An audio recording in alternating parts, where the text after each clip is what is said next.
नमस्कार दोस्तों, स्वागत है आप सभी का एक बार फिर से YouTube चैनल शाबाश बच्चे में। मैं हूं मिथुन रॉय और मैं करूंगा आपके कन्फ्यूजन क्लियर, जिससे बन जाओगे आप सभी शाबाश बच्चे। आज मैं एक धमाकेदार टॉपिक लेके आया हूं जिसका नाम है types of quadrilateral. Quadrilateral, quadri means होता है फोर। फोर, क्वाड्री का मीन्स है फोर और लेटरल का मीन्स होता है साइड्स। फोर साइड्स यानी कि फोर साइड वाली क्लोज्ड फिगर को हम कहते हैं क्वाड्रिलेटरल, यानी कि चार साइडों वाला। हिंदी में कहा जाता है चार भुजाओं वाले को कहते हैं चतुर्भुज। चतुर यानी कि चार और भुज यानी कि भुजाएं यानी कि साइड्स, तो हिंदी में कहते हैं हम इसको चतुर्भुज। यानी कि इसकी चार साइड्स होनी चाहिए। चार साइड्स, मान लीजिए एक साइड हो गई ये, दूसरी साइड हो गई ये, तीसरी साइड हो गई ये और चौथी साइड हो गई ये। 1 2 3 4, यस, फोर साइड्स का एक इर्रेगुलर फिगर मैंने बनाया। इर्रेगुलर, इर्रेगुलर का मीन्स कोई भी साइड किसी के बराबर नहीं है, कोई भी एंगल किसी दूसरे एंगल के बराबर नहीं है, तो ये हो गया इर्रेगुलर। ऐसे इसका हमने नाम रखा क्वाड्रिलेटरल। क्वाड्रिलेटरल मतलब चार साइडों वाला। अब इन चार साइडों में हमें पता नहीं है कि कौन सा किसके बराबर है, कोई भी किसी के बराबर नहीं है। और इसके हम डायगोनल्स के बारे में भी कुछ भी नहीं बता सकते कि क्या वो बाइसेक्ट करेंगे एक दूसरे को या 90 डिग्री पे कट करेंगे, ऐसा कुछ भी हम नहीं बता सकते। अब थोड़ा थोड़ा हम रेगुलर की तरफ चलते हैं। पहले ये समझ लीजिए, जो साइड्स लगी हुई हैं आपस में एक जगह पे मिलती हैं वो एडजेसेंट साइड है। जो एक दूसरे के आमने सामने है उसको कहते हैं अपोजिट साइड्स। ये इसके अपोजिट है, ये इसके अपोजिट है। जो एंगल एक दूसरे के आमने सामने है उनको कहते हैं अपोजिट एंगल। और जिस एंगल और दूसरे एंगल के बीच में एक साइड कॉमन है उसको कहते हैं एडजेसेंट। एडजेसेंट माने साथ में लगे हुए। तो अगर हम एडजेसेंट साइड्स को बराबर कर दें तो इससे बनता है काइट। काइट जो पतंग हमने उड़ाई थी, बचपन में हमने पतंग उड़ाई थी, ये साइड इस साइड के बराबर है और ये साइड, ये वाली साइड इस साइड के बराबर है। यानी कि एडजेसेंट साइड का एक पेयर आपस में बराबर है, एडजेसेंट साइड का दूसरा पेयर आपस में बराबर है। ये बन गई काइट। इसके बारे में क्या इंफॉर्मेशन और मिल सकती है? इसके डायगोनल्स बराबर है क्या? नहीं, एक डायगोनल तो बड़ा है इसका और दूसरा डायगोनल छोटा है। लेकिन हाँ, छोटा वाला डायगोनल जरूर हाफ हाफ हो रहा है। अच्छा, यानी कि काइट का लॉन्गर डायगोनल स्मॉलर डायगोनल को बाइसेक्ट करता है और 90 डिग्री पे करता है। वाह, तो फिर तो इसका एरिया निकालना बड़ा आसान है। इसका एरिया निकालने के लिए इस ट्रायंगल का एरिया क्या हो गया? Half into base into height, यानी कि longer diagonal into shorter diagonal का आधा, इस ट्रायंगल का एरिया, और इसका भी उसी के बराबर हो गया। यानी कि हाफ हाफ मिलके 1 हो गया, यानी कि longer diagonal into smaller diagonal. यानी कि इसका एरिया d1 इंटू d2 से निकाल सकते हैं। दोनों डायगोनल्स की मल्टीप्लाई से इसका एरिया आ जाएगा। वाह, क्या फॉर्मूला बन गया इसका। इसका एरिया कैसे निकालेंगे? इसका एरिया निकालना, इसका एरिया सिर्फ एक ही तरीका है, वो है हीरोन्स फॉर्मूला। अगर हम किसी एक डायगोनल को नाप लें यहाँ से यहाँ तक कितना है तो, और साइड्स हमें पता है, तो इसका एरिया भी हीरोन्स फार्मूला से निकाल लेंगे, दूसरे ट्रायंगल का एरिया भी हीरोन्स फार्मूला से निकाल लेंगे, दोनों को ऐड कर लेंगे, हीरोन्स फार्मूला। अच्छा, हीरोन्स फार्मूला अगर नहीं पता है तो उस पर एक और वीडियो बना दिया जाएगा कि ट्रायंगल का एरिया कैसे कैसे निकाला जाता है। ओके, ये तो बात हो गई काइट की। अब अगर हम एडजेसेंट को छोड़ें और चलते हैं अब हम अपोजिट की तरफ। अब देखिए धीरे धीरे कैसे हम एक परफेक्ट क्वाड्रिलेटरल की तरफ बढ़ रहे हैं। अगर हम इसके अपोजिट साइड्स का एक पेयर पैरेलल कर दें, लेकिन इक्वल नहीं है, ये साइड इस साइड के पैरेलल है बट इक्वल नहीं है, एक छोटा है और एक बड़ा है, और जो दूसरा पेयर है अपोजिट साइड्स का वो एक दूसरे के अनपैरेलल है, क्योंकि उन दोनों को अगर हम आगे बढ़ाएंगे तो कहीं ना कहीं जाके वो मैच कर जाएंगे, कहीं एक इंटरसेक्ट कर जाएंगे।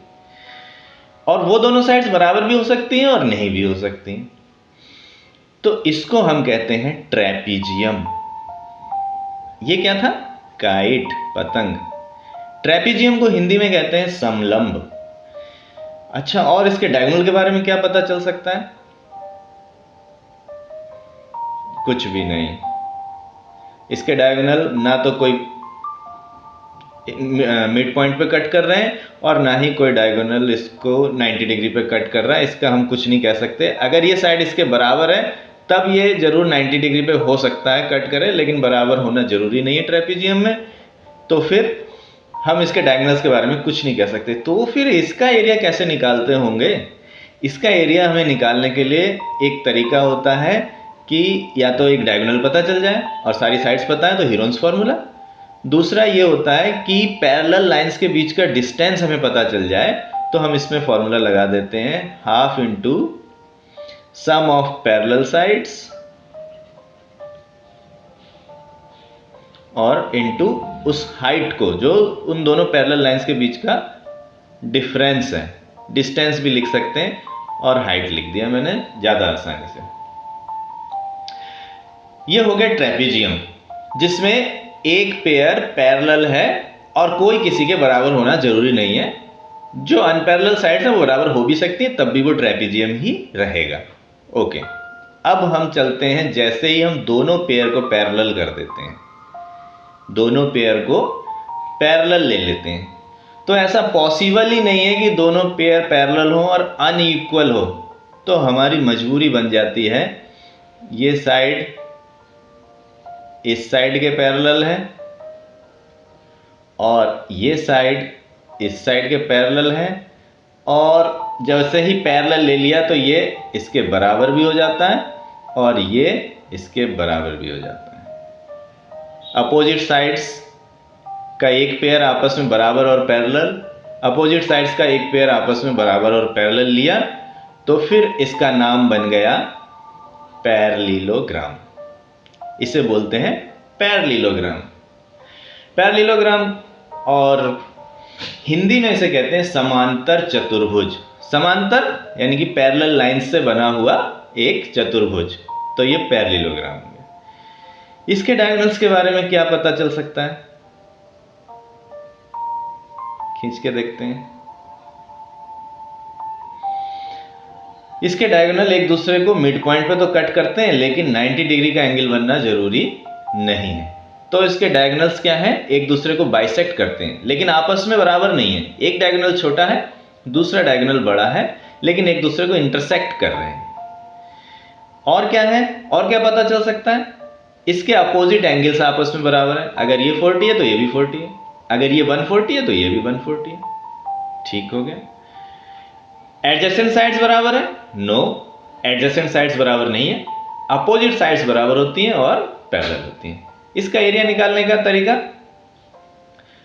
इसका एरिया निकलता है बेस इंटू हाइट से। एरिया ऑफ पैरेललोग्राम, जैसे ये बेस हो गया और इन दोनों पैरेलल लाइंस के बीच में जो डिस्टेंस है वही उसका हाइट हो गया, इससे इसका एरिया आ जाता है। इस तरफ से भी निकाल सकते हैं। अगर साइड छोटी है तो हाइट लंबी हो जाएगी, साइड बड़ी है तो हाइट छोटी है, तो किसी साइड से भी हम निकाल सकते हैं। हाइट अगर यहाँ पे आपको यहाँ लेना है तो यहाँ पे 90 डिग्री का एंगल ले सकते हैं। हाइट आप बाहर भी ले सकते हैं। इसके हाइट लेने के लिए 90 डिग्री का एंगल लेना होगा कि उन दोनों के बीच में डिस्टेंस कितना है, उन दोनों साइड्स के बीच में। ओके, ये तो पैरेललोग्राम की बात हो गई। अब कुछ स्पेशल टाइप के पैरेललोग्राम, क्योंकि अब हम चारों साइड्स पैरेलल की तरफ बढ़ गए हैं, ट्रेपीजियम से पैरेललोग्राम तक आ गए हैं। अगर इस पैरेललोग्राम को मैं सीधा कर दूं, ये टिल्ट है इधर को, इसको सीधा कर दूं, तब ये क्या बन जाएगा? अगर मैं इस पैरेललोग्राम को सीधा कर दूं तो ये बन जाएगा एक रेक्टेंगल। ये बन जाएगा रेक्टेंगल। रेक्टेंगल यानी कि रेक्टेंगल एक पैरेललोग्राम होता है। यस। रेक्टेंगल एक क्वाड्रिलेटरल होता है। यस। यानी कि सारे रेक्टेंगल पैरेललोग्राम होते हैं। यस। क्या सारे पैरेललोग्राम रेक्टेंगल होते हैं? नो। रेक्टेंगल वही पैरेललोग्राम होगा जिसका एक एंगल 90 का है। एक एंगल 90? यस। अगर एक 90 है तो सारे अपने आप 90 हो गए, क्योंकि अपोजिट बराबर होगा, एडजेसेंट का एडिशन 180 होगा, तो उससे क्या होगा, ये भी 90, ये भी 90, ये भी 90, यानी कि रेक्टेंगल के सारे एंगल्स इक्वल होते हैं, 90 डिग्री के होते हैं। इस शेप में हमारे रूम्स बनते हैं, इसी शेप में ईंट होती है, इसी शेप में हमारी टेबल होती है, बिल्कुल चारपाई भी इसी शेप में होती है, रेक्टेंगल, जिसके चारों कोने हमें किस में लेने होते हैं, 90 डिग्री में लेने होते हैं। अच्छा, इसके डायगोनल्स कैसे होते हैं, ड्रॉ करके देखते हैं। डायगोनल्स बाइसेक्ट करते हैं, एक दूसरे के बराबर होते हैं, लेकिन 90 पे कट करना जरूरी नहीं। ओके, रेक्टेंगल के डायगोनल्स आपस में बराबर हैं, एक दूसरे को मिड पॉइंट पे कट करते हैं, यानी कि बाइसेक्ट करते हैं, बट उन डायगोनल्स के बीच में 90 डिग्री का एंगल होना जरूरी नहीं है, नहीं होता है। अगर इस पैरेललोग्राम के एडजेसेंट साइड्स भी इक्वल कर दिए जाएं, अच्छा पहले इसका एरिया देखते हैं। रेक्टेंगल का एरिया कैसे निकालेंगे, लेंथ इनटू ब्रेथ। ये तो बचपन में पढ़ा था, क्योंकि इसकी ब्रेथ ही क्या है, इसकी हाइट है। यहां पे हमें हाइट निकालनी पड़ती है कि भाई हाइट कितनी है इसकी, और यहां पे ये जो दो लाइन के बीच में ये जो साइड है, यही तो इसकी ब्रेथ, यानी कि यही हाइट है इसकी। इस तरफ से देखेंगे तो बेस इंटू हाइट, तब भी वही आया, बेस इंटू लेंथ। यस, तो रेक्टेंगल का एरिया का फॉर्मूला है लेंथ इंटू ब्रेथ। ओके, ये तो बचपन में ही पढ़ा था। अच्छा, ये जो साइड्स हैं, इसके सभी को अगर मैं बराबर कर दूं और ये पैरेललोग्राम ऐसे टिल्ट रहे, तब ये क्या बनता है, यानी कि ये चारों साइड्स बराबर हैं, तब इसका नाम हो जाता है रोम्बस। तब इसका नाम है रोम्बस। मैंने पूरा रोम्बस और रेक्टेंगल इसलिए लिखा है क्योंकि आर और आर में कंफ्यूजन हो सकती है, पी से तो पैरेललोग्राम एक ही है। चारों साइड्स बराबर हैं, अपोजिट साइड्स भी बराबर हैं, एडजेसेंट साइड्स भी बराबर हैं, अपोजिट एंगल बराबर हैं, तो इसके डायगोनल्स कैसे होंगे, इसके डायगोनल एक तो बड़ा है, एक छोटा है, बट एक दूसरे को मिड पॉइंट पे कट कर रहे हैं और 90 डिग्री पे कट कर रहे हैं। देखिए, रोम्बस के डायगोनल्स बराबर नहीं है, बट बाइसेक्ट कर रहे हैं एक दूसरे को और 90 डिग्री पे बाइसेक्ट कर रहे हैं। ठीक है, इसका एरिया निकालने का क्या तरीका है, इसका एरिया बिल्कुल सेम पैरेललोग्राम की तरह, बेस इंटू हाइट। हाइट हमें पता करनी होगी और इसका एरिया फाइंड हो जाएगा। अब इस रोम्बस को अगर मैं थोड़ा सा सीधा कर दूं, इसको ये जो टिल्ट है एक तरफ को, इसको मैं सीधा कर दूं, यानी कि इसके एंगल अगर मैं 90 डिग्री के ले लूं, तब ये क्या बन जाता है, तब ये बन जाता है स्क्वायर। स्क्वायर शेप पढ़ा था बचपन में। यस, इसकी चारों साइड्स आपस में बराबर हैं, इसके दोनों डायगोनल्स आपस में बराबर हैं, दोनों डायगोनल एक दूसरे को मिड पॉइंट पे कट करते हैं और 90 डिग्री पे कट करते हैं, यानी कि diagonals of square bisect each other at 90 degree, और इसके सारे साइड्स बराबर हैं और इसके सारे एंगल्स बराबर हैं, यानी कि ये एक रेगुलर क्वाड्रिलेटरल हो गया। एक इर्रेगुलर क्वाड्रिलेटरल से रेगुलर क्वाड्रिलेटरल तक हमने समझ लिया। अब मैं समझता हूं कि कंफ्यूजन सारी क्लियर हो गई होंगी। इसका एरिया कैसे आता है, इसका एरिया आता है साइड इंटू साइड, क्योंकि इसकी साइड्स बराबर हैं, तो बेस इंटू हाइट या लेंथ इंटू ब्रेथ क्या है, साइड इंटू साइड से। और इसके डायगोनल की लेंथ निकालना भी आसान है, और वो है साइड अंडर रूट 2। और इसका पेरीमीटर निकालना आसान है, 4 इंटू साइड, क्योंकि चारों साइड्स बराबर हैं, तो चारों को जोड़ना, यानी कि 4 इंटू साइड।